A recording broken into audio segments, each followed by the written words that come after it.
Sean, as always, thanks for your time for this big day, the first Grade 1 race of 2023 here in Gauteng province. And Lucky Lad is your first runner on the board on Saturday. Yes, he's a nice colt. He doesn't have that early pace that a few of my others have had, but I think he'll be staying on and doing his best work late. And he's not out of it. I don't know what's in the race, Andrews, so we are guessing. But he's got reasonable ability, and hopefully he'll be in the finish. A little bit of useless information. The late and great Sid Laird once had a fantastic horse called Lucky Lad by New South Wales. So hopefully he can be half as good. Yes, well, the owner named the horse, and I think it's may even be the same owner. So the same family. Big family? Big family, yes. And I remember there was a nice colt that was at the sale that brother to Eden Rock in the race. And, if a horse like that's got any sort of ability, I'd respect that. Fantastic, Sean. And then the first leg of the place accumulator, Woman of Fame, is number 14. Yeah, she's doing very well. She must have a decent chance, Andrew. I've got no complaints. Just a little bit concerned about the form line. I see one of the fillies that was involved in that finish that ran her to a short head, White Hills, I think it is. Yep. She didn't do the business next time out. So, I'm hoping it's not the form line, but she's in good order and hoping for the best. Marvellous. Then on to the first leg of the pick six. Freedom Square is horse number 11.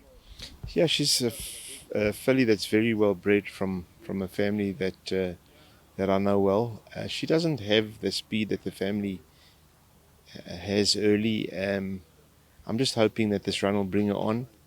But I'm not expecting a lot. I'm just hoping for a good effort.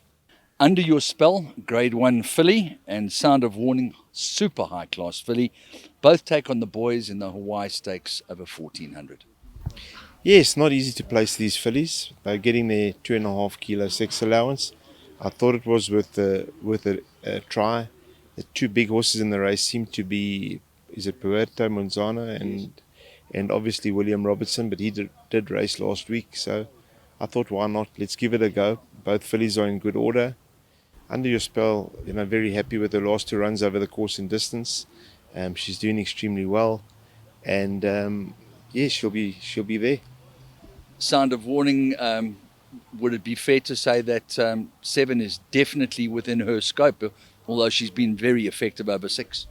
Yeah, I do really like her 7 on the inside course. The stand-side course may be different, but I'm considering putting on the mask that might just settle her down a bit more, the compression mask.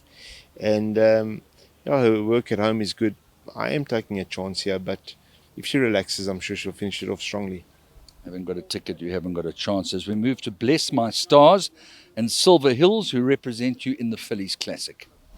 Bless My Stars, she hasn't done much wrong. She just seems to be lacking that early pace to be effective over a mile, and I think she's crying out for the extra furlong. And she's fortunate enough to have a decent draw this time. I thought she was doing good work late in the Guineas, but just found trouble in the closing stages. And from my side, I'm very happy with her. The good draw's got to be a bonus, and she's got to be involved in the finish. Her stable companion, Silver Hills? Silver Hills, we're taking a quantum leap here, but she is a filly that I think has got ability. Probably working towards the Oaks. And I thought an eye-catching run last time, moved up double handful, and maybe just had a very good horse next to her, but at the same time just never saw it through over the mile, and maybe the step up in trip, which she has had before, she seems to be effective.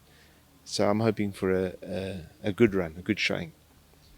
I was chatting to Adam Azzi very briefly yesterday, and it's a case of damned if you do, damned if you don't take the filly. But on the other side of things is that Pierce Stratham was clearly in a league of his own, the way he read the situation, and it's unlikely that he gets it on a plate in this year's Classic.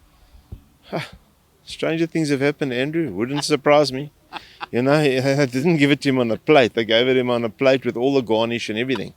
So, Striker. It's striker, but it's the other jocks. How do you allow him to? How do you allow him to do that? You know that the man is the best judge in the country when it comes to pace, and I'll be surprised if it happens again.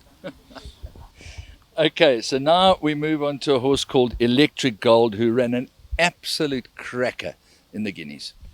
Yeah, I think a very similar story to Bless My Stars. We always were under pressure at the mile, but you'd be foolish not to take a crack at it anyway, for the Triple Crown. Yeah, ordinary draw on the day, found a bit of trouble around the bend, and I thought stayed on really nicely. Didn't quicken anywhere near the first two, as well as the first two, but he was really doing his best work late, and I do feel a step up in trip can only help him. If the first two past the post in the Guineas are as effective over the 1800, we'll have to see, but I know that we will definitely improve over the ground. Okay, you alluded to the fact that William Robertson had run last week, so too the case with Litigation and Pyromaniac. They pair up in race number 8 along with Platinum Sky. Yes, I think it was 9 days since Litigation's run, but given that his prep run over the 18 was brought closer because of weather, it did leave me a little bit between a rock and a hard place. We've decided to run him anyway here because he's taken the run really well and he looks good at home. It is a little close for second run, and that could find him out. But he's in good order. It wouldn't surprise me to see him follow up. And if he's just a little bit flat in his second run, that can happen. What is his main mission? Well, obviously we're looking at the Group 1 on Champions Day. But there's a lot of options for him. Pyromaniac? Pyromaniac, the difficult draw is there. It looks like we'll have good ground for him, which is a bonus. He's in good order. His last run, he did all but win. Maybe he was produced a little earlier than he needs to be produced. And I think if the 18 doesn't find him out, he's a runner. And then Platinum Sky is also honest, consistent. Yes, and he's way better off at the weights with Pyromaniac. I mean, with Litigation. He's way better off with Litigation on their last run. He hasn't got the draw. I was hoping JP would stick with him, but I don't know what went wrong in scratchings. I think he'll get close. It's a tough ask for him, but it is a feature. He's in good order, nice weight, and taking a chance, but he should be there. Would you be leaning slightly to Litigation? You would have to, but I mean, Pyromaniac on his day, at these sort of weights, he could certainly come to the party. Tis Magic is in the 9th for you? Tis Magic, a little bit of a break since her maiden win, which I thought was quite impressive. Taking on the boys, I'm just hoping for a good showing. She's not without a chance, but I do feel that this run may just bring her to a peak. But as I said, she's not without a chance. She could run fresh. When you see a name on the card, Jet Dynasty, it automatically pricks up your ears. What can you tell us about him? So, he's a horse that I do believe is a 10 furlong horse.